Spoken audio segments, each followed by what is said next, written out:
Hey folks, thanks for joining me for this episode from the Embellish Pod. And it's an opportunity for me to ramble about whiskey or something for a few minutes. If you got here by chance, please take a moment to hit the subscribe button. Hopefully I can be found on any podcasting platform that exists. And if you can't find me on a platform, then send me an email at embellishpod@gmail.com and I'll try to get that taken care of. You can also find the video versions of this podcast on YouTube. You can find all of my links on Instagram at embellishpod or TikTok with the exact same handle. I have a website. It is www.embellishpod.com. It's a place to pick up these links, episode details. This afternoon, this evening, whenever you're happen to be watching or listening to this, I have Macaulay Minton joining me. I guess maybe the best thing to start with, and there are folks who are in the industry that know who you are. Who are you, Macaulay? Yeah, Who are you, and what are you doing? yeah. Well, a lot of people know me as the Bourbon Swami, but birth name is Macaulay Minton. I am the master blender, chief alchemist, and president of Dark Arts Whiskey House these days. So, um, you've been in the whiskey industry for a while, and you've done a number of other things. I guess what put you in a mind space? Did you always start off in the whiskey industry like wanting to do your own thing, or is this like a more recent development? Well, I guess we have to roll it back to my days in college. I was at the what is now known as the Jim Beam Institute, studying brewing, distillation, and winemaking. And honestly, when I got started in the industry, I didn't care about whiskey whatsoever. I wanted to be a master brewer. I wanted to move to Asheville, Denver, Southern California, work at a brewery. Didn't care about whiskey whatsoever. Um, really didn't drink it that much either. I just had bad experiences in college with handles of KG, getting hazed in basements and things like that. So it really wasn't in my wheelhouse too much. I mean, except for maybe rare occasions. But when I was in that program, I was just super focused on brewing. Which, I mean, now that I look back on it, that's the foundations for making whiskey, is learning how to brew. I mean, mashing, brewing, same thing almost. But with that program, it gave me a wide exposure to different elements of the industry. Got to go out to a distillery when I was in college called Wilderness Trail Distillery, and I got to meet Dr. Patrick Heist. They have another business called Firm Solutions. So Firm Solutions is a yeast biotech company that sells yeast to distilleries, breweries, ethanol plants. I mean, you name it. If you see something fermented or can think of it, they probably had some kind of hand in it at some point, either Mhm. doing quality assurance or actually being a supplier for them. So when I was in college, I would drive down to Danville on Fridays and I would work in their microbiology lab. And still on the beer campaign, I did a ale yeast research project. So what that really means was I brewed beer and we tried out some different yeast strains. We kind of just studied like the alcohol production, flocculation, flavor development, and then that was a project that they ended up taking on and selling to the market as one of their English ale strains. Not too long after I graduated college, they hired me to be a distillery operator. And from there, I kind of made my way through every department at the distillery. I worked production, I worked managing bottling, I worked in the gift shop.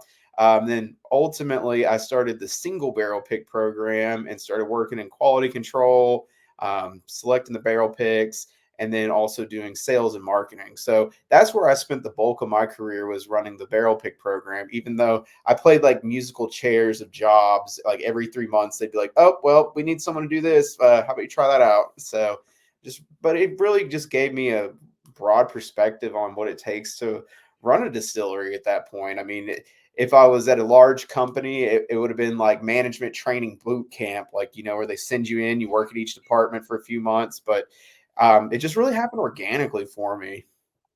Mhm.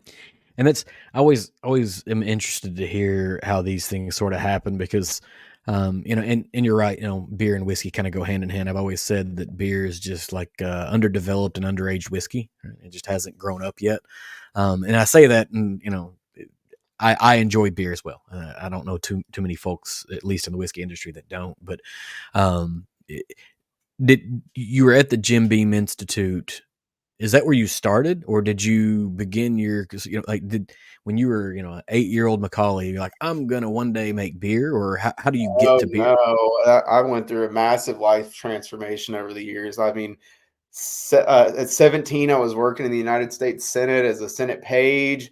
I was heavily involved in politics, held some chairmanships for some political organizations, worked on campaigns. And then honestly, I just want to be a lawyer since I was probably a small child. That was the only thing I was ever going to do. And then honestly, one day in college, after having some just getting burnt out on it, I mean, you kind of peel back the veil and you start working with these people and really seeing how everything goes down. It's kind of disillusioning a little bit if you really get into it and think about what's going on in the country and these people that are running for political office. So I was sitting at home one day studying for the LSAT, just stressing out about going to law school. And I'd taken the test, I was applied to law schools, and then it's going to take it again. And like, I went home, I was smoking some weed, and like, I just decided to slam the books down and threw them off the coffee table. And I was like, man, fuck this. I'm not going to law school. I mean, I don't want to teach, I don't want to study case law any more than I already have. I've been burnt out on civil liberties and constitutional law, criminal courts procedures, like all that stuff. So I had been studying that for years, and it just like I was like, man, this isn't for me. So that's when I came up with the idea that I was going to teach yoga and brew beer, and Hmm. never looked back on that. I appreciate that more than you can understand. There was a younger version of myself that also wanted to be a lawyer.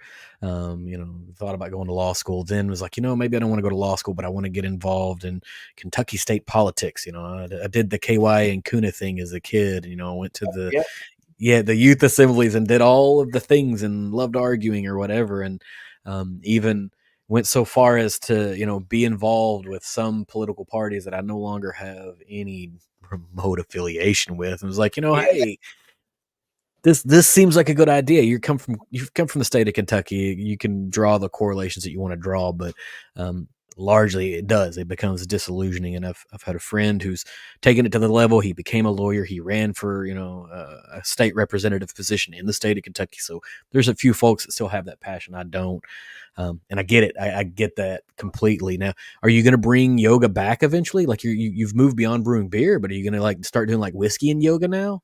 Actually, I taught a few yoga classes at Wilderness Trail back in the day, and then when I was living in Danville, I would teach meditation using sound bowls. But just I have no free time anymore. I'm a 7 days a week work schedule man now. But I still practice. I have a Zen master that I meet with Mhm. in Lexington, so I still practice meditation quite a bit. Gotten a little fat over the years, so I really need to get back into my yoga practice. It's easy when you're working on the road, eating good dinner, or quick, Mhm. needing to do this, and then of course the last thing you want to do is go work out after traveling or eating or having a couple cocktails. So it's just like, who I'm at like the crossroads. It's either you decide to go back to the gym or you decide to be fat, and Right. we're working out again. I get that completely. A few whiskey friends and myself have started a healthier you challenge that started on January the 1st, and it ends Memorial Day weekend at another podcast's meetup that they're going to have in Lexington.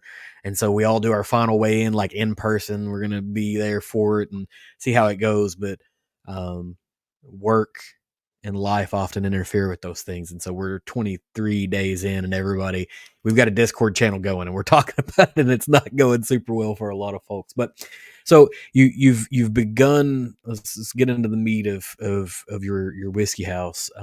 You've begun a whiskey house, and you gave a pretty good resume. But like, why should the consumer trust you as a whiskey person specifically? What do you think makes you the person that can do the right things for whiskey? Well, I know I've got a cute face, but I'm not one of those people that's just a marketing person. I just kind of went through my educational background, but honestly, you can have an education and still not know what you're talking about. I mean, over my career, I've literally drank through thousands and thousands of single barrels and running quality control. and being able to find good barrels to either blend, single barrels, or things that we needed to put back into stock. And if anyone's ever done a barrel pick with me, they know that I've got an excellent palate. That was one thing that was identified when I was in college was we took a tasting genetics test called the super taster genes. And we were in a class, there's probably 60, 70 people in there, and everyone's eating this paper. And they're like, all right, who can taste this? And there's probably like maybe 5 people that could taste the first one. And then they're like, all right, who can taste the next one? We're down to like 2. And then the third one, they're like, all right, who can taste this? And I was the only one. So I identified that I actually had that genetic makeup because you Mhm. can buy those test kits off Amazon or online and be able to do that at home as well too. But it's just like anything else. Like you see, I wear glasses. I mean, some people can see better, some people can smell better, taste better, hear better. So it honestly does come down to genetics. But at the same time, I mean, I've been training my palate for years. People make fun of me because I buy whiskey that I don't like a lot of times. Like I'll go to a distillery or somewhere and taste a bottle, and I'm like, wow, that is terrible. Like this is like Mhm. the definition of like band-aids and iodine, not even like nuanced at all. And I'm like, this is horrible. And they're like, why would you buy that? And I'm like, well, I'm adding that to my flavor and aromatics library in my at my Mhm. home. And even when I was studying, was working, I was still furthering my education. I was always going to seminars, reading the white papers, like the actual literature of behind the industry, and doing trainings as well too. And I remember a time that I went down to Independent Stave and was at their lab there, and I was like, can I try some this contaminated whiskey, this one and this one? And he was like, why do you want to try that? And I was like, because I want to know. I mean, there's only Mhm. so much that you can read about these contaminants unless you just taste it. And then now Yeah. it's ingrained in my mind. I can taste geosmin and 2 MBI contamination. I can smell it a mile away. I've got like an ultra like sensitive palate to that. And Mhm. just those life experiences, honestly. And then being able to work with consumer facing is another thing as well too. So it's not all about what I like, but it's like all over the country. Like I was just saying, everyone has different genetic makeups. That goes along with our flavor profiles and taste preferences as well too. And it's sometimes it's a cultural or regional thing because just think on a simplistic term, like did you grow up eating Pop Tarts in the morning every day? Did you grow up eating like unflavored oatmeal? Did you have a biscuit and sausage every day? So things like that. And if you go a little bit more extreme, like does your family eat curry every single day? Those kind of like precursors and flavor profiles. Like it's like some people love sour, some people don't. And it's a lot of times because what you've grown up with tasting and eating and experiencing from that. And you're kind of conditioned to it. I really like that, and you gave a absolutely fantastic resume, and um, I know I have at least a few barrels that you have helped pick. Local retailer here, hey, we were up there and we picked with Macaulay or whatever, and it feels like if I was it all hits no misses, something along that lines. You used to work at Wilderness Trail. You helped build their single barrel program, but at some point, you decide it's time for you to kind of build your own thing. You've been kind of building towards this situation to begin with. Um, as you start kind of ideating the next step when you're going to start your own brand, um, in the job that I work in, I work with some folks and they say one of the hardest things is naming something. How hard was it for you to come to like, this is going to be the name and the identity of the brand that I'm going to build? So that's kind of a funny story behind that. When we were coming up with the concept of the brand, we wanted to do something that didn't have 100-year-old marketing fable. I didn't want to talk about my family's farm down in Fulton County that great uncle might have made moonshine or whiskey on it, or like my grandmother slept with a cooperage man and that's what got whiskey in my blood or anything like that. So we didn't want to have that, but we wanted to have some kind of story behind it. So what we did was we chose to honor the process of alchemy. So alchemy is about transmutation of matter, and consciousness as well too. So our brand is enriched with the alchemical theme, because what we see ourselves doing is transforming ordinary whiskey into liquid gold, whether that be rebarreling, finishing, or my approach to blending. So we try to take ordinary and elevate it, if that makes any sense at that point. It absolutely does. And I like the idea. You know, there's two different ways to kind of build a brand identity, and you've taken the path of being able to create a story without a history, right? You're just saying, you know, this is kind of the ethos of what we want to be, and we want to honor this idea that is not necessarily part of your genealogy, right? Because a lot of whiskey stories are based off of genealogy, and you read through a series of really good ones. Honestly, somebody probably should be like, "No, I got into it because my grandmother used to sleep with a cooperage guy." That's that might sell some bottles. That might be an interesting story to kind of toss in there or whatever. Um, but what made alchemy the thing, right? And I have what I suppose the answer is, but what made alchemy the thing that you just sort of latched onto? Well, I mean, I've always kind of been involved with the like mystical things. I kind of explained my background in yoga and meditation, and alchemy is also a spiritual practice as well as what everyone thinks alchemy is trying to mutate things into to gold. And that's just only one portion of it, and that's actually not what the great work was about. But for us, we wanted to kind of take the approach of creating the 7 stages of whiskey alchemy. You can kind of see some of those symbols behind me on this banner, and it's also on the front of the bottle as well too. And it's actually tattooed on the back of my hand now. Mhm, So the 7 stages of whiskey alchemy are crop growth, fermentation, distillation, maturation, finishing, blending, and bottling. So that kind of flows into what our brand represents, because so many other companies out there, they only highlight that first 3 portions of it. Because in American whiskey, all you hear about is the master distiller, the master distiller, master distiller. And that's great. But a lot of those people out there in the industry, even some of the great guys, I run corn through a factory and I make ethanol, and they mhm, don't really see it as an art. Versus me as a master blender, I view it as an art as well as a science as well too. But it's actually alchemy though. mhm. It's a combination of both. And so what we do is we elevate the role of the master blender, because there's the other portions of those elements are equally important. I don't think that you can just take one out of the equation without thinking about what's in the final product. So that's what our approach is elevating the master blender in the industry. Because if you look at Scotland, Ireland, the Armagnac houses in France, that master blender is the one who makes the biggest paycheck there. He is the authority there, and I think that we've gotten away from that in American whiskey. Yeah, and I echo that sentiment completely. I think I've talked a few times, and I think you'll even find some distillers that will kind of push that up. I mean, Maker's Mark does their whiskey drop, and one of the selections this year, maybe the last year, I can't remember. They did a master distiller versus master blender. One bottle was from the master distiller, one was from the master blender, and lo and behold, guess which one was better?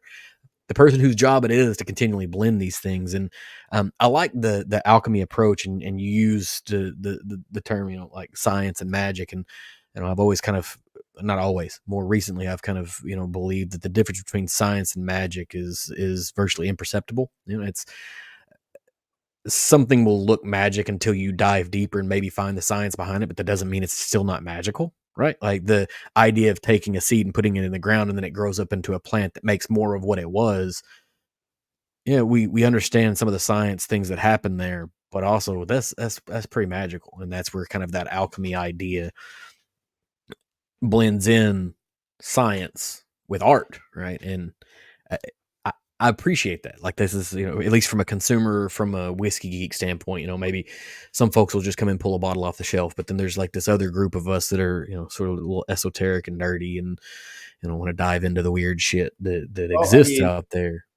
honestly, even if you just think of having a notebook of ideas and dreams, and you have these things in your head, and then you're able to pull that out of your head and manifest it into reality, like me creating this brand. That's a Mhm. powerful spiritual process right there. Being able to pull something out of the ether and into reality and share that with consumers, friends, family, the world, and be able to share your art and your passion, it it's amazing for me, and it's a dream come true to be able to have this opportunity and be able to show my unbridled creativity. Mhm. And it's a little bit. I don't know if funny is the right word, but you've talked about a love for beer, right? Which is a combination of science and artistry, and you've talked about a love for yoga, which is technically physiology, but science and artistry, right? And whiskey is science and artistry. Like these things are mixed together, and there are a lot of ethanol plants that generate perfectly passable whiskey.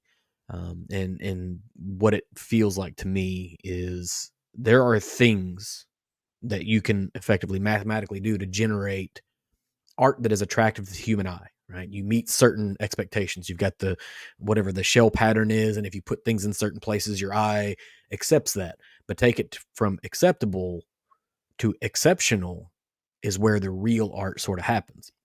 And that's taking the science and adding some other mystical quality to make it the next level. And I enjoy brands that are starting to focus on the idea of blending, rebarreling, and finishing because it's a differentiator, yeah, but it's also a way to paint with a paintbrush. Right? You create something out of something that was already there before. It's repurposing things.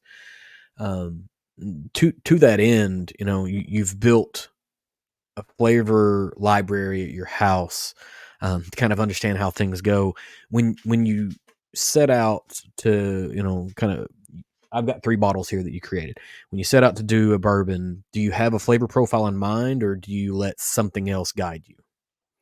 It depends, honestly. So I'll kind of explain my process. So currently, we run with about 3 different mash bills that we source from MGP. We've got some other barrels that are still aging from another distillery that we're going to be bringing in the pipeline soon. But um, identifying those and just kind of starting that down as the foundational piece, like your media, if you will, and then morphing it from there. I did a lot of research projects at home, different woods, different toast, char levels, all that. I mean, I had one time when I was still living in Danville, the AT&T guy came over to work on the internet, and he walked in my house, and I mean, every single surface in my house at that point had a mason jar or a carboy or a pickle jar of something full of liquor and a piece of wood sitting around. And he's like, boy, what do you got going on in here? And I was like, I work at a distillery and I'm doing this. And he's like, oh, okay. He's like, can I get some of this whiskey? And I was like, yeah, can you give me some better bandwidth and HBO Max as well too? And he's like, oh yeah. So we made a little horse trade on that one and got it Nice. rolling. But I guess going back to the main question though is how do I figure out what I'm looking for? I'm a huge wine drinker as well too, so we do a lot of wine finishes at Dark Arts. So right now we have Pinot Noir, White Port, Red Port, Madeira. I've got some PX Sherry cask coming in a few weeks, some Oloroso Sherry cask, Hungarian Tokai barrels, and then also some Spanish orange wine barrels. And the way that I approach that is I know what that wine is and I know what I think that the impact will be on it. So a lot of people, I might be wrong, and I hope I am. I feel that people do finishing because they have really bad whiskey or just not something that's off profile, and they're like, how do I fix this? So that first of all is not my approach. So every barrel that I'm refilling, I actually make a small batch to like either amplify or accentuate the flavor profile of that finishing barrel, or even that wood media as well too. So each one is a custom batch that will is made for that finishing process. Then we'll refill that barrel at that point, and then let them sit. So everyone's going to still come out a little bit different, because that is the mysticism behind single barrels. It doesn't matter if all those same wine barrels came, same vintage, same vineyard, same cooperage, all that. Every single one of those is going to have a different little fingerprint and flavor profile to them. But the liquid that went in there wasn't just terrible liquid that we needed to cover up with.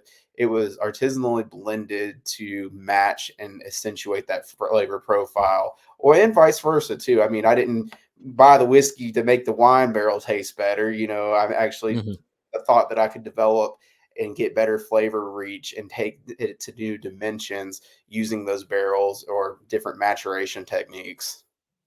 Yeah, and I've always kind of practiced the idea, at least in cooking, right? You never cook with the wine you wouldn't drink with, right? And so I think in the same vein, you shouldn't finish a whiskey you wouldn't initially drink before you finished it. I I think finishing is going to become bigger before it becomes smaller potentially.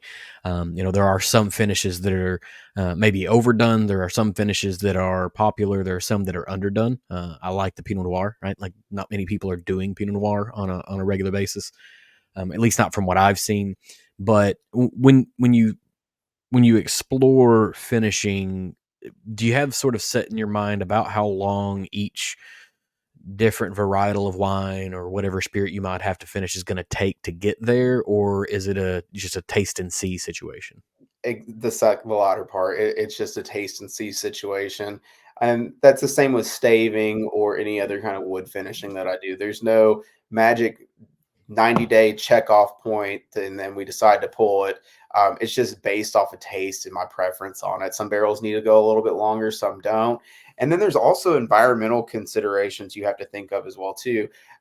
Do you think that that barrel and that liquid's getting the greatest exchange when the warehouse is 40 degrees in the middle of winter, Mhm. or is it get taking on more flavor when it's 80 degrees, 90 degrees, and sitting in the sun as well too? Because the way that I have our warehouse organized is my most of my finishing barrels are against the windows. So I have them in racks, and I want that sun exchange on there to help penetrate into the wood and warm up the barrel a little bit more. Mhm. Because And when I was running the barrel program, I would always make the plant manager and the barrel guys are so mad at me, because when I was in the Rick House, and I don't care what anyone says, I think it's law at this point, the barrels next to the windows and around the edges of the walls always taste better. Now, I mhm. was dealing with 4 to 6 year old whiskey. I'm not going to say that a 23-year-old whiskey next to the window on the top floor is going to be the best one after that long of a period, but it never failed. I always loved them, and that's what I would always pull. So that's kind of why I set that up that way at our facility. Well, and it seems like it would make sense, right? Because the more central into the inside of the rick house you get, or the storage location you get, the more thermal mass you're going to have. So the less fluctuation you're likely going to have, because it's going to take a lot longer to get all the thermal mass of all the whiskey down. And so each one provides an insulative protection layer to the one that's subsequent to it. So the stuff that's on the outside or next to the windows, it gets the cold or the hot first, right? And then it slowly warms everybody else up. So that feels like that makes sense to me. But I also don't know anything about liquid thermodynamics or any, like, I don't know if that's legitimate. It's just, me trying to apply some degree of logic to my brain. But do you have a minimum time frame before you start tasting, or is it like, day two, you're tasting already? I usually taste it weekly, just Okay. to track where it's at, and kind of talking about that aroma and flavor library. I like to track the progression of it too. So I'll pull a sample out before it's finished, and then pull it periodically and just see where we're going with it.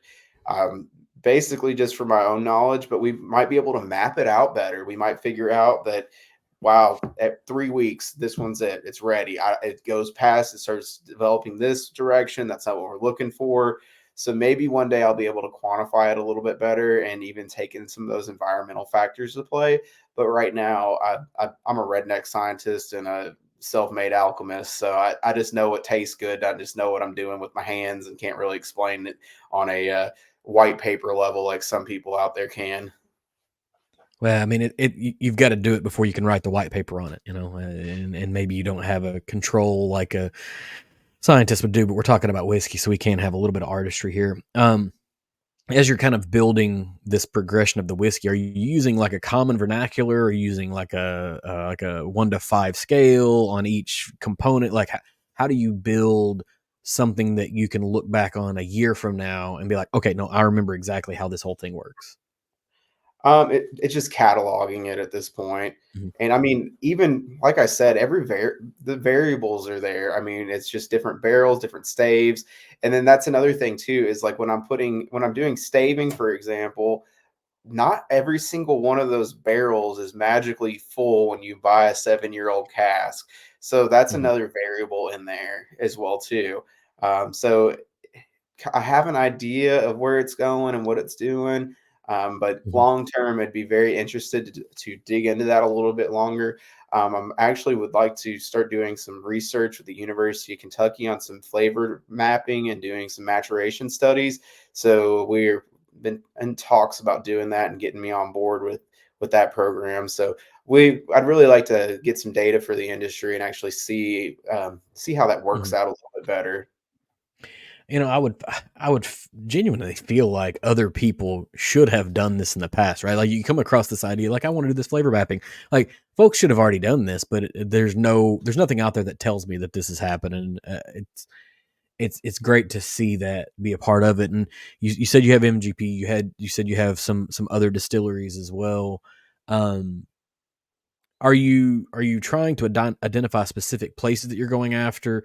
Are your relationships developing just as you kind of happen to meet folks that have whiskey? Is it explicitly through your broker? Like how do you develop the different distilleries that you might eventually represent in your own flavor profile? Well, it's two-part. I need to be able to have a consistent product, if that makes sense. And then there is one-offs as well too that I'm interested in doing. So, for example, my core lineup, I want to keep that consistent. I want to be able to have that status of that and be able people to count on that when they get to the shelf. But when we go into doing a single barrel program or even our blending program, that's where the doors come open. I mean, we are going to start. We've got some really interesting projects that I'm not going to talk about right now coming down the pipeline, um, because I'll tease with that. In an industry that is just rooted in history and has historical precedence to it, how do you innovate? Like, how do you do something that Mhm, hasn't been done? And I think we're coming up with some first. One project I'm not going to talk about just yet, but the second one I will. So we are coming out with a release schedule this year of some specialty releases. They're going to be small batches, maybe 1,000 bottles each. And the first one on the schedule is actually called the Blunt Blend. So well, there's a lot of cigar batches out there, and I'm not a cigar smoker myself. I like smoking blunts. So we are actually going to come out with that one on in April. It should be hitting the shelves April 1st in time for the holidays of April 20th. mhm, And what I did for that one is I took some Armagnac aged rye whiskey and I blended Madeira finished rye whiskey together on that one. The mid palate's got that nice grassy resinous palate that you would kind of think of in a traditional rye. And then on the back end, you get all that fruit terpene that you would find it from the wine source as well too. So I'm really excited to see that. I've never seen a blunt blend out in the market yet, so we might be revolutionaries on that one. I don't think you'll have a hard time selling through that particular product. I guess then that begs the question, right? What is the best flavor blunt wrap? Oh, that's a good one. I mean, I like the original sweet ones. I'm not a Mhm. flavored one. I mean, if I'm Okay. gonna maybe back in the day when I was smoking mids and Reggie grape, white owl grape would have been the answer, but now we have elevated ourselves up, you know? I can't tell you. I worked at a gas station during college, and I sold, for the state of Kentucky. This may be the number one cash crop that's never been taxed, right? And so it's a big miss for the state of Kentucky. But neither here nor there. I converted a lot of folks over from white owl grape to honey, right? There's Oh, something about that honey flavor that just like they would come back and be like, okay, that was the right choice, right? And um, I can appreciate let's keep it as original as possible. Um, you're in the state of Kentucky. You've started a brand called Dark Arts Whiskey, and now you're going to have the Blunt Blend that's coming out.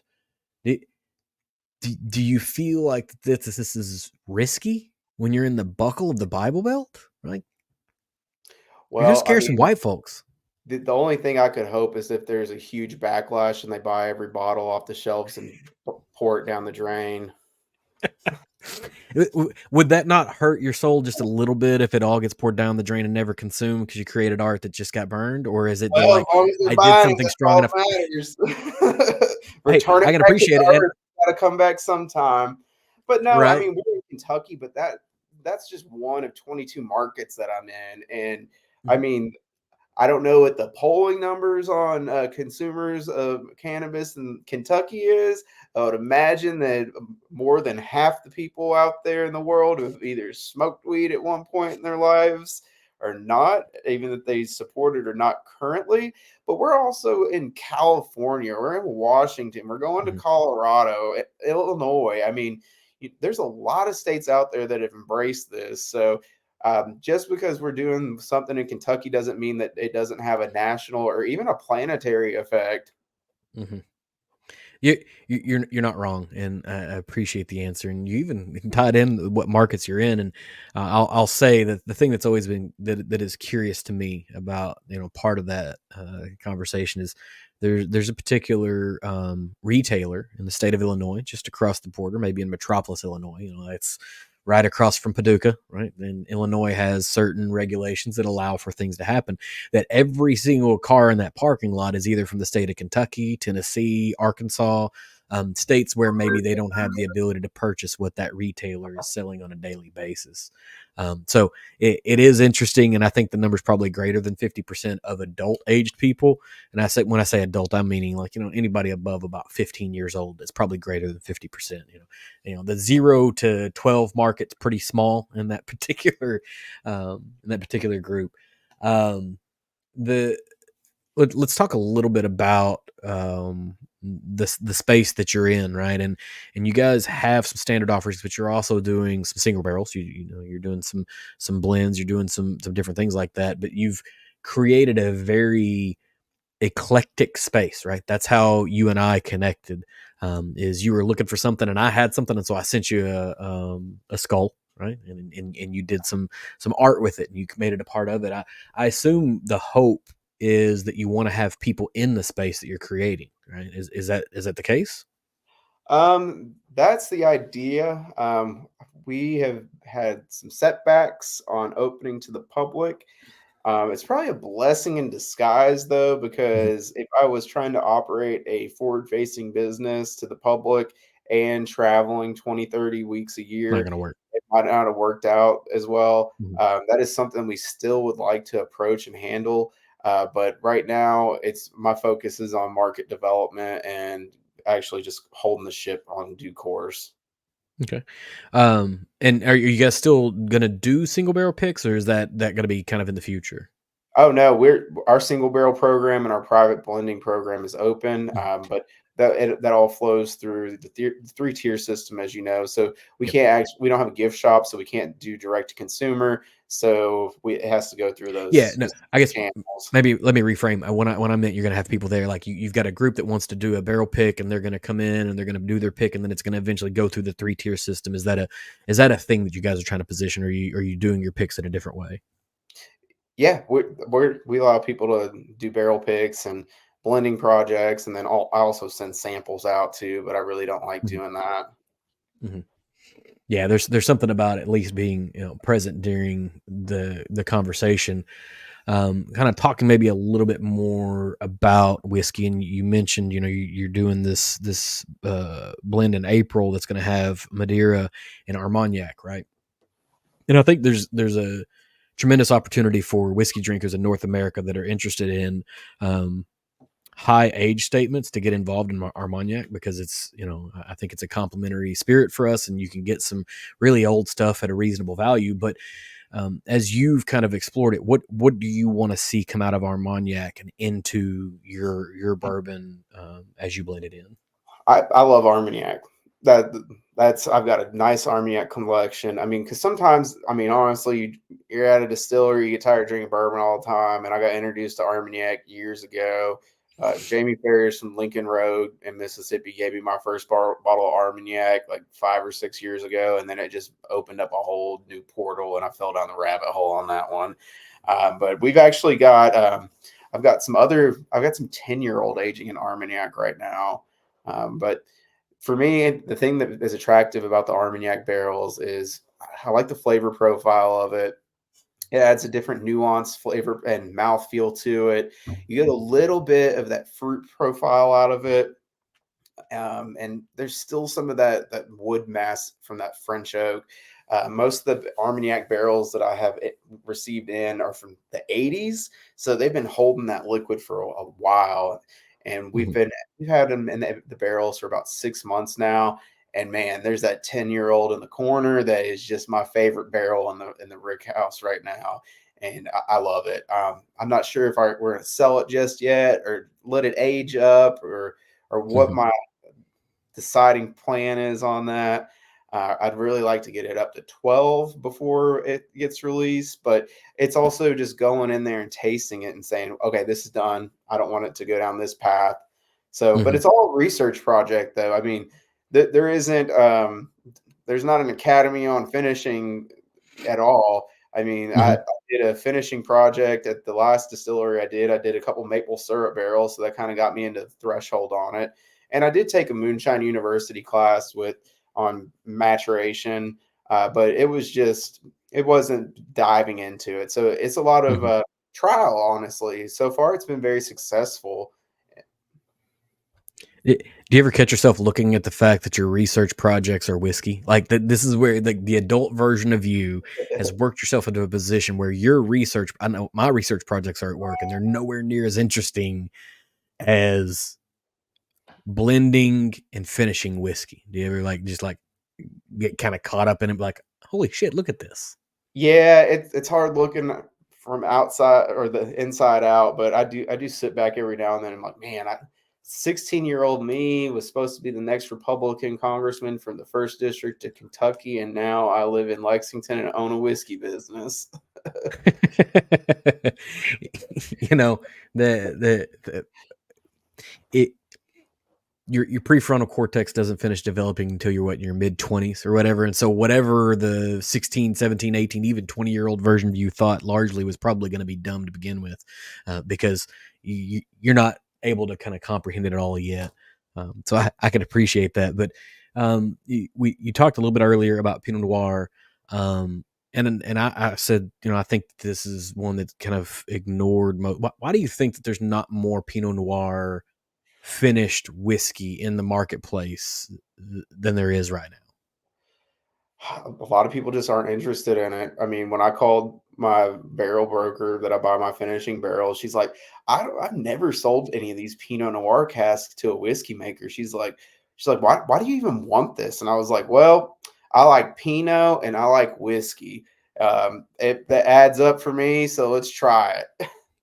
But Did we've did been none of able, these people ever watch Sideways? Like the movie from what, the 90s or 2000s? Like that was the oh first time I yeah, ever like encountered somebody that was like hyper passionate about any type of a beverage, and like there's a whole movie about why Pinot should matter. And if we're exploring red wine, red port, white port, Tokai, VDN, all of these other things, like Cab exists out there. Chardonnay has been out there. Why? Like, how does Pinot Noir fall so far down that somebody's like, we should do Chardonnay before they get to? And I'm not trying to be insulting to Chardonnay lovers. That probably came out that way. I mean, personally, I like Pinot Noir before the fruitiness of it, those Mhm. rich jammy notes on it, and also some of that complementary dryness on the back end. There's a one barrel there that I had nicknamed the Wagyu Blood, and it's because that whiskey is designed to be paired with a really rich piece of meat or like a dry aged steak because it just kind of takes you on a roller coaster of flavors. Um, it's not for everyone, and that's Mhm. okay because I didn't make every single whiskey at our business to be a mass consumer brand. This is definitely a very niche side of the industry here. But at the same time, we can even take it a step further and let's not even consider the Pinot Noir finished bourbon just as a single barrel or a standalone product, but think of it as an element in a blending project. So we Mhm. have actually done a blend using Pinot Noir and Armagnac, and it's one of my favorite whiskeys I've ever had a hand in making.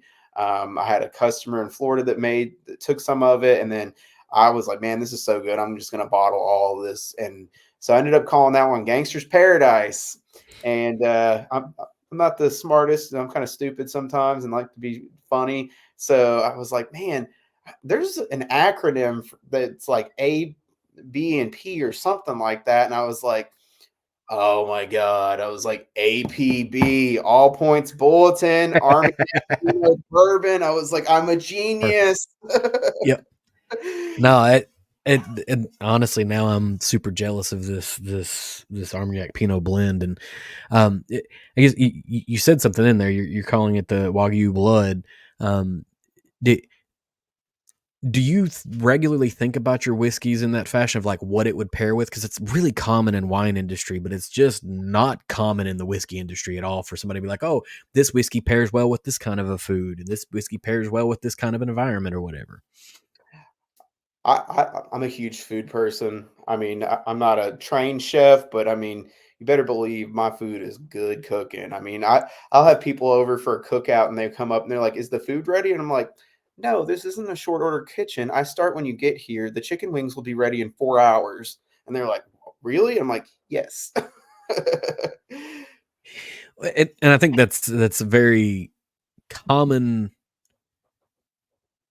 situation in other countries, right? Like meals are supposed to be longer and more enjoyable, and you get the opportunity to have these conversations and kind of get to know each other. And we've turned food into a very transactional element, and I think that's why I gravitate towards things like whiskey and wine, things that are slower, right? They take you a little longer and they're more communal in nature.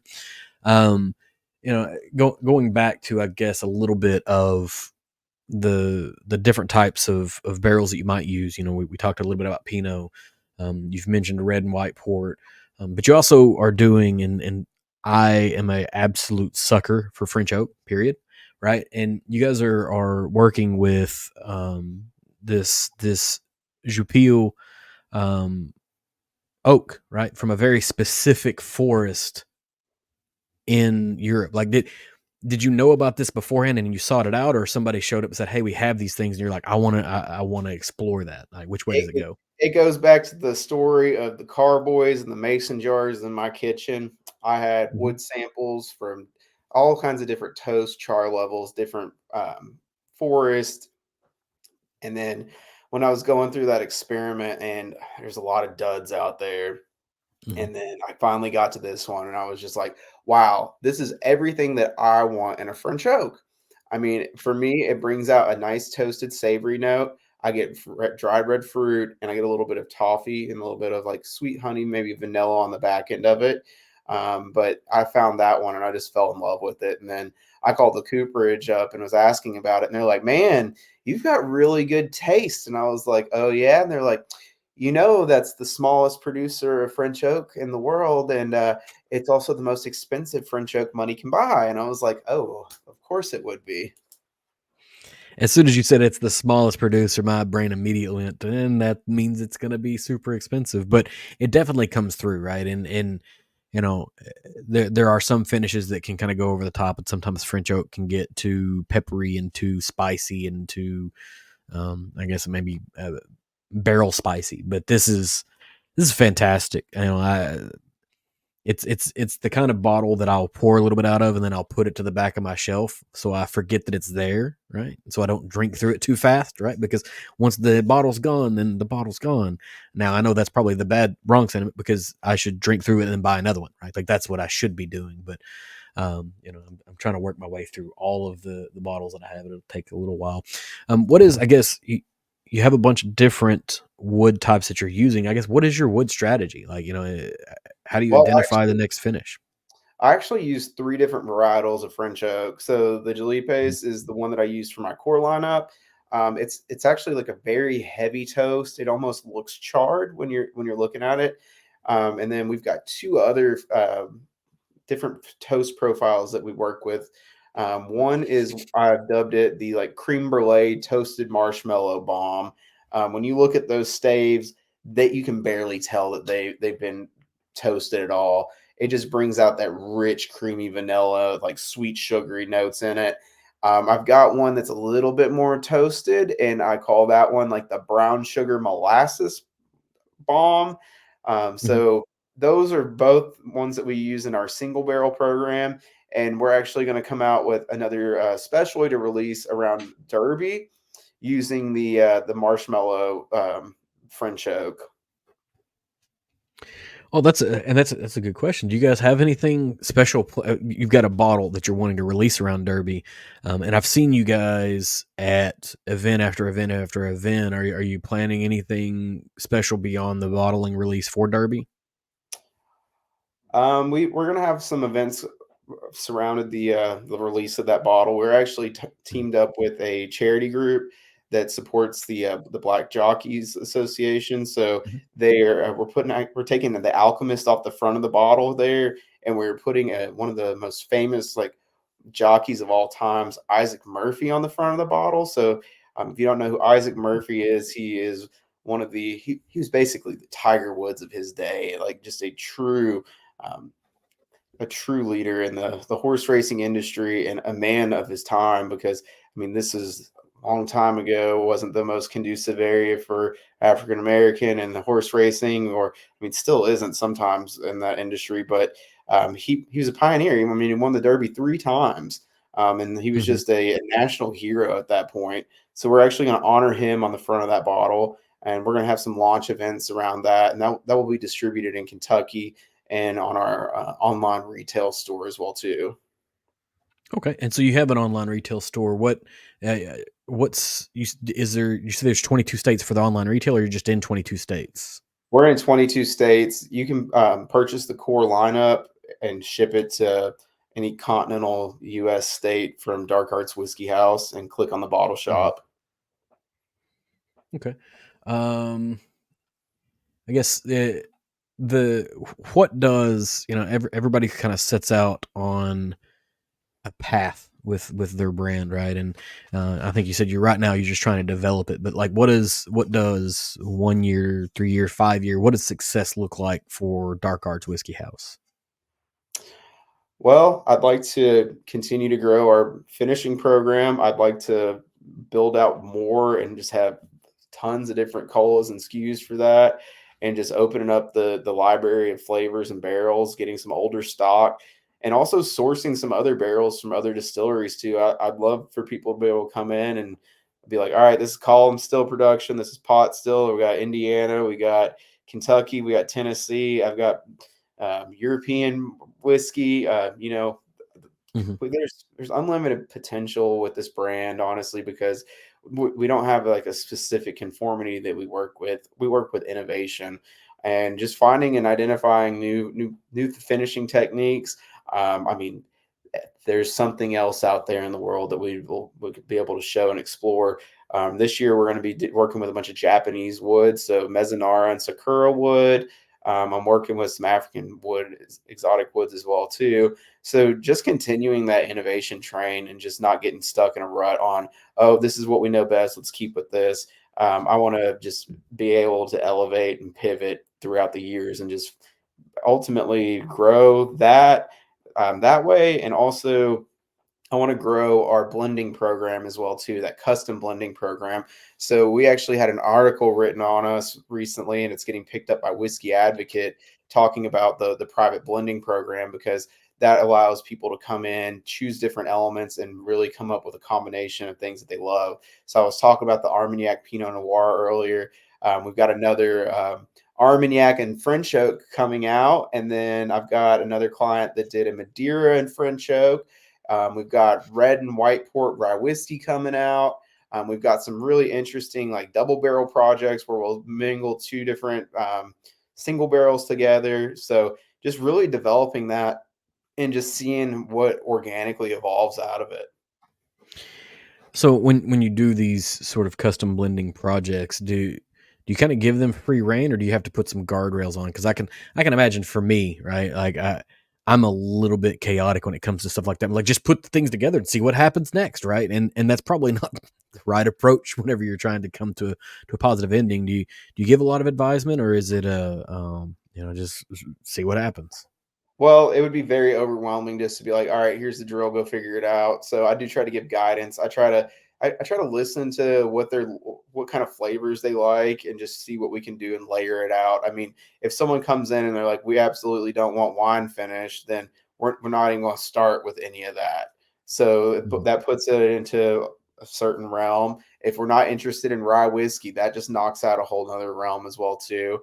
It's just really going down and finding out what that individual customer is interested in, and being able to sit down and have an organic conversation, do some trial and error, and then that's usually the best approach to it.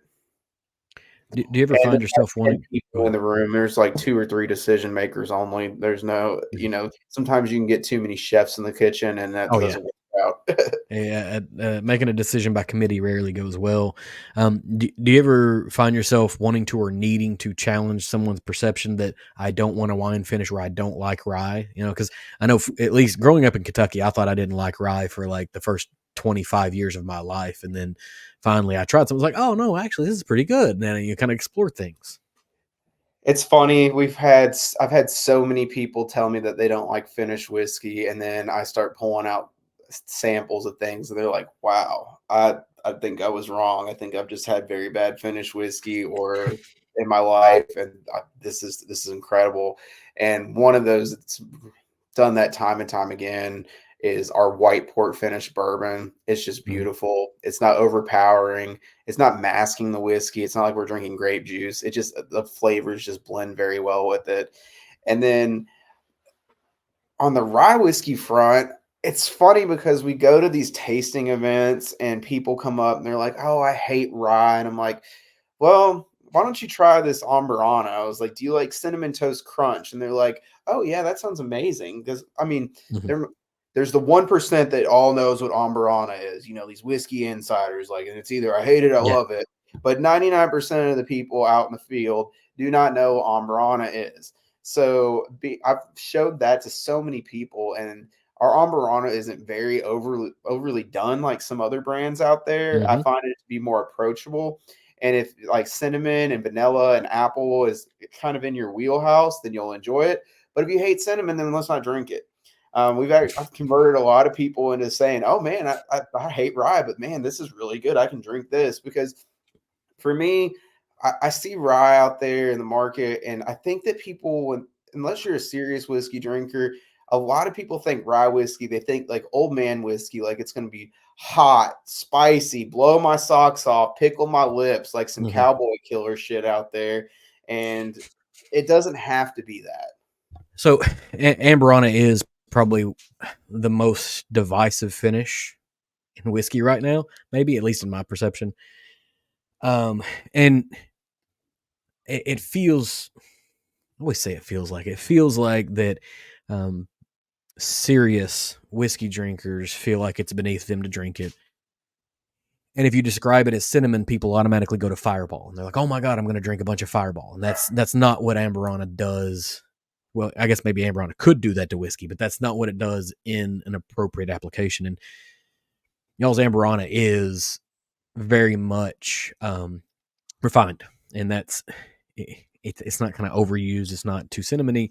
Cinnamon Toast Crunch is a great way to position it because it doesn't scare people off in the same way that cinnamon whiskey would. And we missed this earlier, right? We were talking about the label, and I was listening to another interview that you did with another podcast, and you went over the symbols that are on it, but there's something that circles the entire label, and it's right there. Like I can see the head of it right there. I completely missed that. The first time I looked at this, like I noticed the symbols, I noticed all of the intentionality of the design, but I completely miss this snake. So tell me about why the snake's on here. So the snake is called the Ouroboros symbol. It represents the cycle of life and death and rebirth, and that traveling through the spiritual and material realms. And it just basically shows that life is an infinity. Yeah, and like I said, it's so your packaging is so well put together that unless you know really kind of focus on the label, you miss some of the more nuance of the design. You see if you hold it just right, the symbols on it sort of pop out because they catch the light and they glow, and it's almost ethereal. I appreciate somebody who takes the time to pull this design together. And then there's a phrase on here that appears to be Latin. Yes. The transliteration for that means divide convention and unleash your spirit.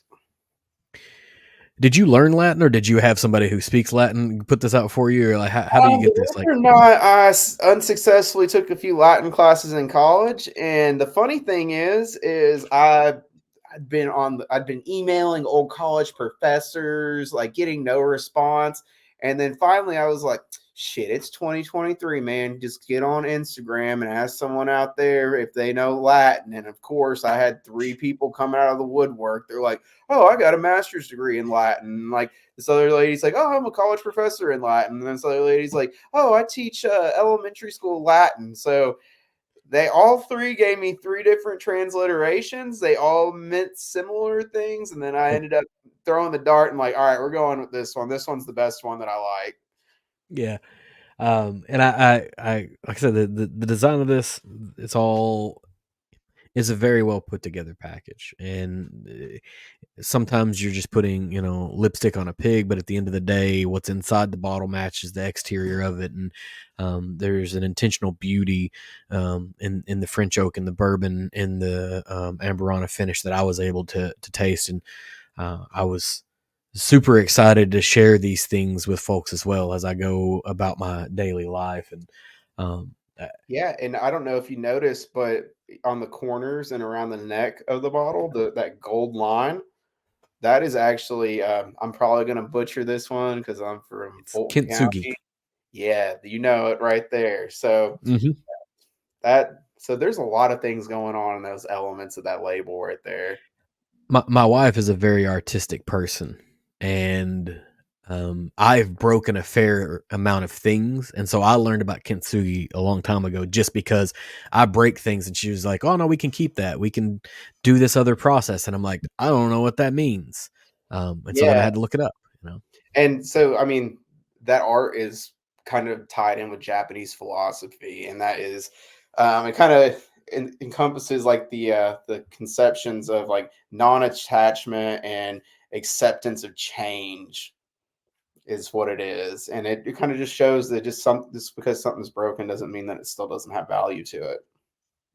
Yeah, and there's some and there's beauty in the reassembly of it, and oftentimes when you break Exactly. something and you put it back together, it doesn't fit together perfectly, but you have a way to make it fit back together in a way that is meaningful, useful, and also beautiful at the same time. And so, yeah, that was going to be the next one, but you beat me to it because I absolutely stole some of this stuff from another interview you did. Uh, I don't Oh, mind don't worry. stealing what other people We do. got some nice marketing cards made up with the core lineup and tasting notes on the front, and then on the back of it, it says "bottle demystified" on it. Mm-hmm. Yeah. I don't. I do have to cut it here. If you've got anything else that you want to cover, let me know and we'll talk about it right now, and then we can chop it up. But I've got to go pick this child up and haul her from one place to another. I guess if anyone wants any more information, we've got a lot of information on our website, darkartswhiskey.com. We have an online bottle shop. If you click the bottle shop tab, that'll take you to it. We're also on Instagram as well too. And if anyone is ever interested in doing a barrel pick or finding our products, you can always shoot us a message, and we can try to help you out as much as possible to get that out there. And we look forward to getting out in the market and letting more people try it. And I guess the last thing is make sure you dabble in the dark arts responsibly. Absolutely. I appreciate the time that you've given me this afternoon. I have a feeling this is not going to be the last time that we're going to have a conversation. Given the quality of product and the quality of work that you're doing, you're going to be around for a while. I just hope that a year from now, whenever you're 14 times the size that you are right now, from a business perspective, you'd be like, yeah, I'll still talk to that guy over there in the corner. Always got to keep take care of our Western Kentucky brethren. we are few. We are very few, but we are mighty, maybe. If you enjoyed this, please leave me a review on whatever platform that you're consuming this on, and leave a comment if possible. Send me an email, embellishpod@gmail.com if you can. You can hit me up on social media, TikTok or Instagram at embellishpod. You can follow and kind of see what's going on as episodes are starting to release. I'm starting to explore using AI to help me release things and be a little more informative in show notes and things of that nature. You can always go to my website at www.embellishpod.com, and that should take you to the podcast website. There should be some links for other social media accounts and whatnot, and contact details and all of that stuff. So if you're still here, once again, thanks for stopping by, and we'll see you on the next episode.